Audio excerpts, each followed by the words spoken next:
Απλά θέλω πιο γρήγορα. Ένα μπράβο. Το κατέβασμα. Μην το πας τόσο γρήγορα. Εκεί. Γρήγορα. Αυτό είναι. Έτσι. Πάμε. Γρήγορα για να μπορέσω να ξανακάνω, να πάρω στην κατοχή μου την μπάλα και να μπορέσω να την κάνω ό,τι θέλω. Προσπαθώ να κατεβάσω το πόδι μου.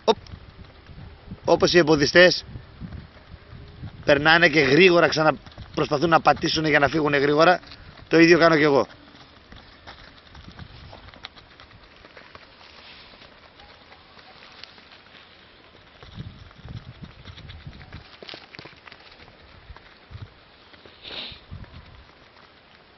Πάμε, πιο γρήγορο το κατέβασμα, Αλέξανδρε. Έλα. Έτσι, πιο γρήγορα. Όσο μπορώ πιο γρήγορα. Χοπ. Αυτό είναι. Πάμε, Τζίνο, και εσύ. Μπράβο, Τζίνο. Έλα, μητσάρα μου. Χοπ, γρήγορα. Μην πας ψηλά, ίσα ίσα να περνάς. Κατάλαβες. Μην πας ψηλά. Χοπ. Αρκεί να μην το βρεις.